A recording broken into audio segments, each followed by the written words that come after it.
So first of all, Super Serve Saturday, I believe it makes it easier to serve by removing the barriers to volunteering. Like I mentioned before, rather than having to research and find out even how to get started, you can kind of just show up. Now after COVID, that's a little bit different, but you can just go to the website and find out all of the different ways in which you can volunteer. So a couple of different churches, I've seen this same, like a similar model. And the idea is to bring all kinds of people from different backgrounds and ages and interests, involvement, and remove the barriers to serving. So whether it is finding something that you would have never done, or volunteering for a couple hours with something that you are interested in but are afraid to try. This is a great way to get your feet wet. And for people, like I said, of all abilities and ages, I've seen 2-year-olds serve as well as someone who's 85, and it's just really awesome to experience the community together that way. So I had visited a church in Indiana several years ago that did something very similar on a really large scale. They bussed volunteers in and always had 3 or 4 huge sites for people to do anything from social justice to planting trees to construction. And then a team and I started something very similar at a smaller church. And when I moved to Cincinnati, Kate and I were really excited to talk about ways that we could bring a similar model to Hyde Park.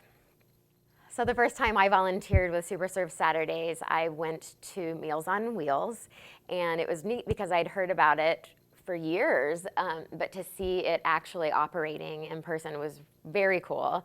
We learned all about the organization, got a tour, and then actually got to do hands-on packing of snacks and shelf-stable meals for seniors in Cincinnati. So it had a direct impact, but we also, just a few of us in a couple hours, were able to pack over 200 snacks.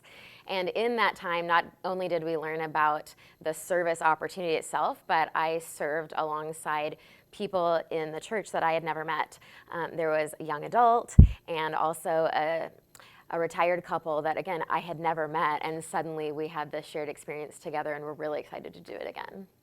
So the new changes make it easy to sign up and also find out ahead of time what the options are. People will sign up to serve with different partners instead of just showing up and picking like it was in the past. This has eliminated large gatherings at the church and ensures that each organization can accommodate the people that have signed up and prepare accordingly.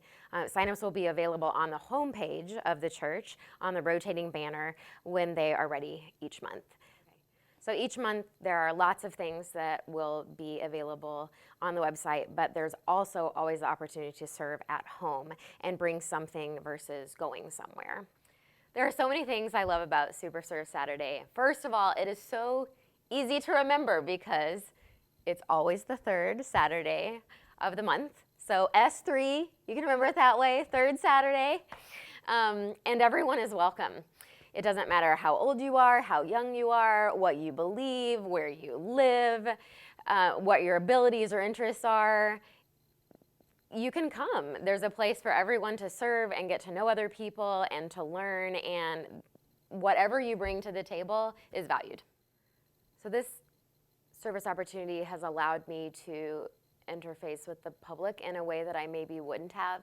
It's allowed me to serve in opportunities that were perhaps scary or too far away or weren't on my radar. It's allowed me to volunteer with people that I've never met, whether it's in the church or outside of it. And for me, it's a way to put my faith in action. I know that we are called to be neighbors and to love everyone as our neighbor. And this is a way I can do that.